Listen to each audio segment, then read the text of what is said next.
बेचारी बहू। सरिता की शादी एक अच्छे परिवार में हुई है। उसका पति रोहन उसे बहुत प्यार करता है।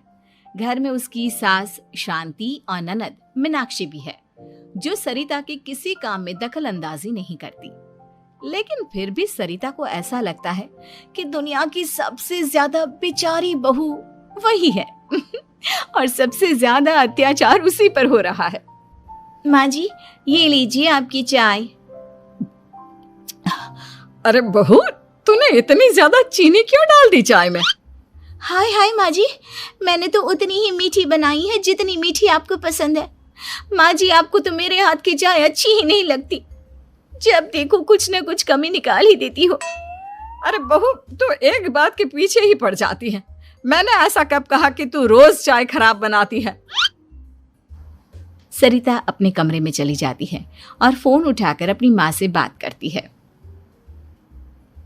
हेलो माँ, कैसी हो आप? क्या कर रही हो? मैं तो ठीक हूँ, पर तू बता, तेरा मूड कैसा है? तेरी आवाज से लग रहा है कि कुछ तो हुआ है तेरे ससुराल में। अरे क्या बताऊँ माँ, यहाँ तो हर समय मेरे साथ बहुत बुरा व्यवहार होता है। मैंने अपनी सास के लिए इतनी अच्छी चाय बनाई, लेकिन मेरी सास चाय पीते ही मुझे 4 बातें सुना दी। बेटी, तू इतनी छोटी छोटी बातों पर ध्यान ही क्यों देती हो? तुम्हारी सास ने कुछ बोल भी दिया तो क्या हो गया, वो बड़ी है ना तुझसे। माँ ने इतना समझाया, लेकिन इस बात का सरिता पर कोई असर नहीं हुआ। अपनी बेचारी बहू की छवि वो बदलना ही नहीं चाहती। अगली सुबह सब नाश्ते की टेबल पर बैठकर नाश्ता कर रहे थे, तभी सरिता ने अपने पति से कहा, सुनिए जी, मुझे ना आज बाजार से कुछ सामान लेकर आना है। आज आप ऑफिस से आने के बाद मुझे लेकर चलना ना।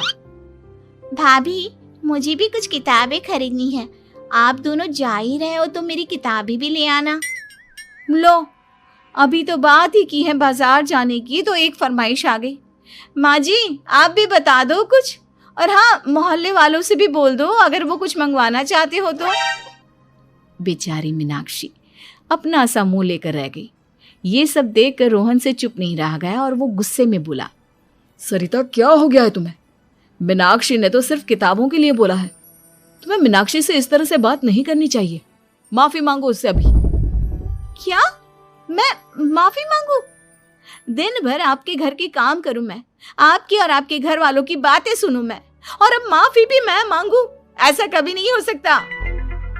ये बोलकर सरिता वहां से चली जाती है। एक दिन उनकी पड़ोसन घर आती है। अरे सरिता, क्या कर रही है? और क्या करूंगी भाभी जी, बस घर का काम ही कर रही हूँ। आप बताओ कैसे आना हुआ?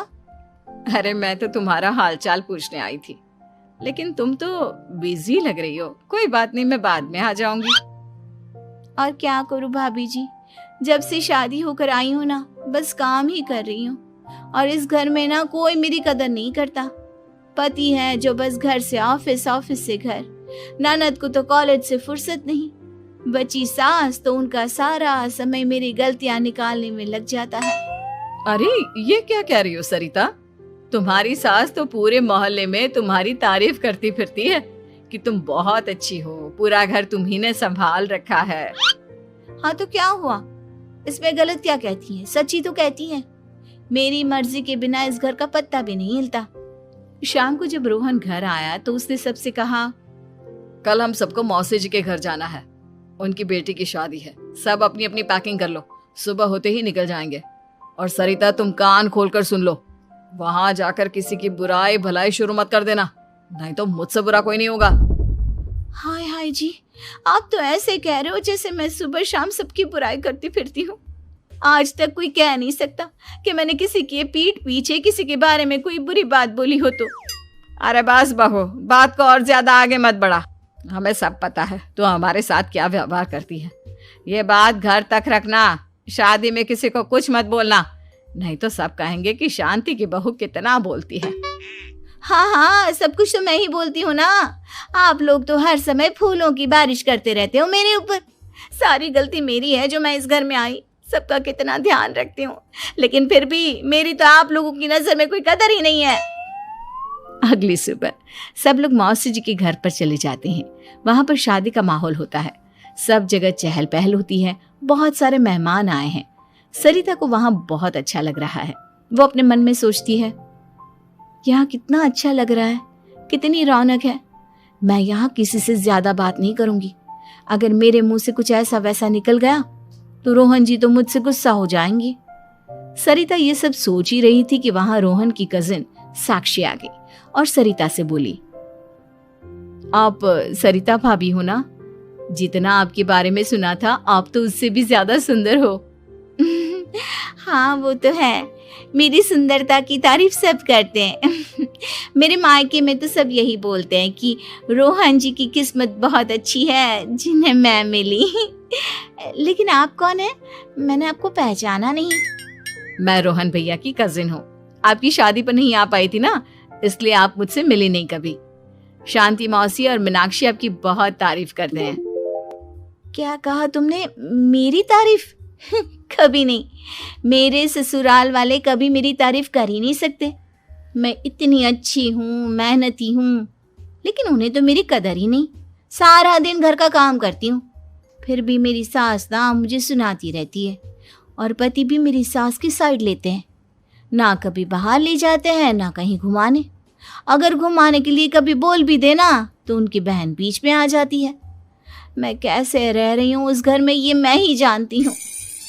सरिता की ये बातें सुनकर साक्षी को बड़ी हैरानी हुई। अब वो हर किसी के सामने अपनी बढ़ाई और ससुराल वालों की बुराई करने लगी। रोहन और शांति को सरिता पर बहुत गुस्सा आया, लेकिन वो चुप रहे।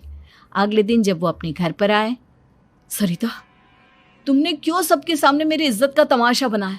तुमसे बोला था ना कि चुप रहना। अजी ऐसा भी क्या कह दिया मैंने जो इतना भड़क रहे हो?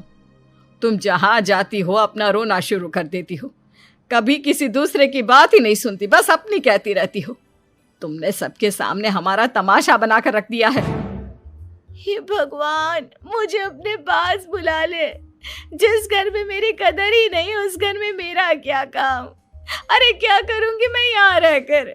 जो भी आता है मुझे सुनाकर चला जाता है। मैं तो किसी से कुछ नहीं कहती। सीधी सादी बहू मिल गई है ना सबको, तो जो जी में आए वो करो। सरिता ने अपने आगे किसी को कुछ बोलने ही नहीं दिया और उस दिन भी उसने सबके सामने खुद को बेचारी बना ही दिया। अगले दिन मीनाक्षी कॉलेज के लिए लेट हो रही थी, इसलिए वो हर काम जल्दी जल्दी कर रही थी। अपना नाश्ता लेने किचन में गई और पतीले में रखे गरम दूध को गिलास में डालने लगी। दूध का पतीला उसके हाथ से छूट गया और गरम गरम दूध उसके हाथ पर गिर गया।